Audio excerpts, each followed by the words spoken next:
Hello friends, முருங்கைக்கீரையை நல்லா நிழலோட்டமாக காய வச்சதுக்கு பிறகு நம்ம வந்து அதை வந்து வெயிலில் ஒரு 1 hour அது காய வைக்கணும். அப்படி நம்ம காய வச்சு எடுத்துட்டோம் அப்படின்னா நமக்கு வந்து ஒரு 6 monthsக்கு அது வந்து ஃப்ரெஷ்ஷாகவே இருக்கும். ப்ரிசர்வேட்டிவ் தேவையில்லை. நம்ம வந்து அது லைஃப் கூட இருக்கும். வெளியிலே வச்சுக்கலாம், ஃப்ரிட்ஜிலலாம் வைக்கணும்னு அவசியம் இல்லை.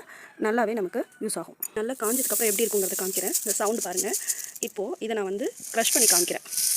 கையாலேயே க்ரஷ் பண்ணும் போதே அது பவுடர் ஆகிடும். இந்த ஸ்டேஜில் நம்ம வந்து இதை காய வச்சு எடுத்து வச்சுக்கிட்டோம் அப்படின்னா இதை நம்ம இட்லி பொடி, பருப்பு பொடி, ப்ளைனாக ஃப்ரெஷ்ஷாக இதை வெறுமனையே அரைச்சி வச்சுக்கலாம். பவுடர் பண்ணி வச்சுக்கலாம். இந்த மாதிரி மெத்தடில் நான் பண்ணி வச்சுருக்க இட்லி பொடியை காமிக்கிறேன் பாருங்கள்.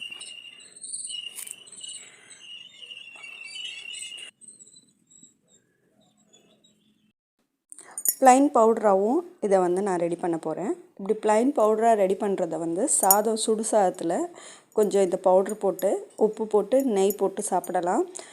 தேங்க்யூ ஃபார் வாட்சிங்.